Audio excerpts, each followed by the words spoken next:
चुतिया जुड़वा बहनें। टप्पू और चिकी समर वेकेशन में अपनी मौसी पिंकी के घर जाते हैं। लेकिन भरतपुर गांव का अलग ही अपना कानून है, जहां मर्दों का घर से बाहर जाना मना है। यहां औरतें बाहर का काम करती हैं, वहीं मर्द घर के सारे काम करते हैं। मौसी, आज हम घूमने चलेंगे। गांव देखने का बहुत मन हो रहा है। शहर में ये सब कहाँ जो गांव में है। हरी भरी वादियाँ, ये खेत, ये सब देखने नहीं मिलता। बेटा, तू बाहर नहीं जा सकता है। चिकी को हम कल अपने साथ ले जाकर गांव दिखा देंगे और तुम चिकी से सुन लेना। और इतनी बड़ी खिड़की तो है यहाँ, तुम यहाँ बैठकर भी बहुत कुछ देख सकोगे। नहीं, मुझे देखना है बस। हम यहाँ घूमने आए हैं मौसी। चिक्की घूम सकती है तो फिर मैं क्यों नहीं? मौसी, इसे भी ले चलेंगे तो क्या हो जाएगा? हम सब खूब मजे करेंगे। इतने में ही रूही वहाँ आ जाती है और टप्पू से कहती है, भैया, यहाँ कोई भी लड़का घर से बाहर नहीं निकलता है। देखो, बाबा भी तो घर पर ही रहते हैं ना। लेकिन ऐसा क्यों? कोई तो वजह होगी ना। बेटा, इस गांव का यही नियम है। सभी मर्द अपने घरों में ही रहते हैं, उनका बाहर जाना मना है। तभी तो हम खेत पर जाते हैं और रूही के पापा घर में खाना बनाते हैं। लेकिन ऐसा क्यों मौसी? कोई तो वजह होगी। हाँ, बरसों पुरानी बात है। इस गांव में अचानक एक औरत सफेद कपड़ों में घूमती नजर आने लगी थी। एक रात जब मुखिया जी ने उसे देखा तो पता चला कि वो गर्भवती है। ए औरत, तू यहाँ इस हालत में घूमती रहती है। तेरा घर बार नहीं है क्या? इस गांव के सभी लोगों की जिम्मेदारी मेरी है। मेरा कोई घर नहीं है, मैं विधवा हूँ।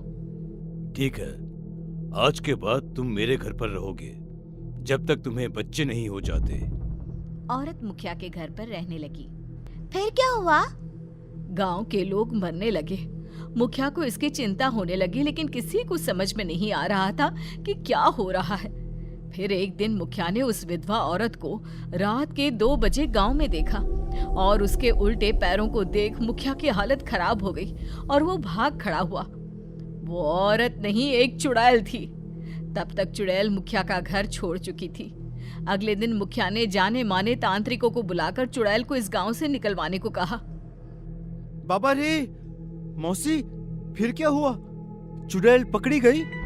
तांत्रिकों ने किसी तरह उस चुड़ैल को अपने काबू में कर इस गांव से निकाल दिया था। लेकिन तब तक चुड़ैल ने 2 जुड़वा बच्चियों को जन्म देकर इस गांव में छोड़ दिया था। वो दोनों चुड़ैल बहनें बहुत शक्तिशाली हैं, जिन्हें पकड़ पाना बहुत मुश्किल है। दोनों चुड़ैल बहनें जिस मर्द को देख लेती हैं, उनके घर को तबाह कर देती है। वो उस लड़के का रूप धर उसके घर चली जाते हैं और उस घर के सभी मर्दों को मार देती हैं। मर्दों को ही क्यों मारती है? लड़कियों को भी तो मार सकती है। क्योंकि उन्हें लगता है कि उनकी विधवा माँ को मर्दों ने ही यहाँ से निकाला है। वो मर्दों से नफरत करती है। इसीलिए इस गांव के सभी लड़के छुप कर रहते हैं ताकि किसी की भी नजर उस चुड़ैल पर ना पड़े। रात को सभी लोग सो जाते हैं, पर टप्पू को नींद नहीं आती। वो उदास बैठा रहता है। क्या हुआ? तू सो क्यों नहीं रहा? क्या दीदी, मेरा तो पूरा मूड ही स्पॉइल हो गया है।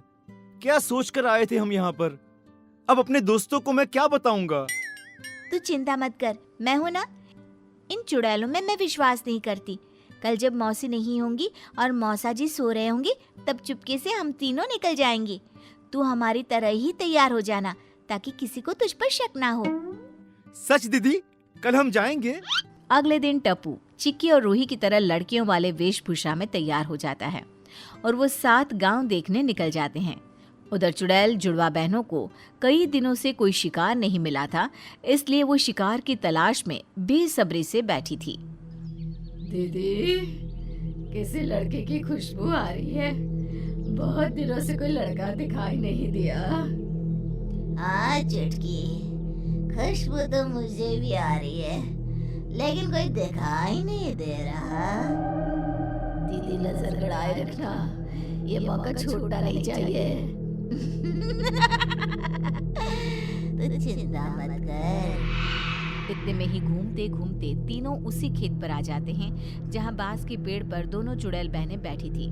पेड़ को देख रूही कहती है, चलो हम लोग यहाँ झूला लगाकर झूलते हैं, बहुत मजा आएगा। ये झूले वूले पर तुम लोग ही झूलो, हम लड़कों को इसमें कोई इंटरेस्ट नहीं है। धीरे बोल, कोई सुन ना ले। उधर दोनों चुड़ैल बहन सुनकर हंसने लगती है और कहती है हमने तो सुन लिया। अब तुम्हें हमसे कोई नहीं बचा सकता। चुड़ैलें उन्हें दिखाई नहीं देती है। ये किसकी आवाज है? कहीं ये चुड़ैल बहनें तो नहीं? भागो यहाँ से। तीनों भागने लगते हैं। तभी दोनों चुड़ैल बहनें टप्पू को पकड़ लेती हैं। हमारी नजर से बच पाना आसान नहीं है, चाहे कितना भी रूप बदल लो। चुटकी, तू इसे अपने साथ रख, मैं इसका रूप लेकर खून पीती हूँ कुछ लोगों का। नहीं दीदी, मुझे जाने दो ना, बहुत दिन हो गए खून पिए हुए। ठीक है, तू ही चली जा। चुड़ैल बहन टप्पू की शक्ल लेकर रूही और चिकी के पीछे पीछे भागती है। इधर दूसरी चुड़ैल टप्पू को अपने साथ पेड़ पर ले जाती है। टप्पू की शक्ल में चुड़ैल चिकी से कहती है, दीदी जल्दी भागो, कहीं चुड़ैल हमें पकड़ ना ले। भागते भागते वे तीनों घर पहुंच जाते हैं और चुपचाप सो जाते हैं। मौका पाते ही चुड़ैल रतनलाल का खून पीकर उसे मारकर फेंक देती है। अगली सुबह पिंकी उठती है तो देखती है कि रतनलाल घर से गायब है। पिंकी पूरे गांव में ढूंढती है लेकिन रतनलाल उसे कहीं नहीं मिलता। कहीं ये सब चुड़ैल बहनें तो नहीं कर रही? रूही, हमें सब कुछ मौसी को बता देना चाहिए। इधर चुड़ैल मौका पाकर पड़ोस के घर में टप्पू की शक्ल लिए खेलने के लिए घुस जाती है। इस बार तो लगता है पूरा गांव ही खा जाऊंगी। फिर उस घर के किसी लड़के की शक्ल ले लेती है और घर के सभी मर्दों का खून पीकर उन्हें मार देती है। एक एक करके चुड़ैल कई घरों के मर्दों को मार देती है। गांव में कई औरतें विधवा हो जाती हैं और एक दिन वो घर के बाहर आकर रोने लगती है। औरतों की रोने की आवाज सुनकर पिंकी बाहर निकलकर देखती है। क्या हुआ? ये रो क्यों रही है? अरे क्या करेगी बेचारी, चुड़ैल बहनों के हत्थे चढ़ गए इनके घर वाले। वो जुड़वा बहनें वापस आ गई हैं। क्या कहीं मेरे पति का भी यही हाल तो नहीं हुआ?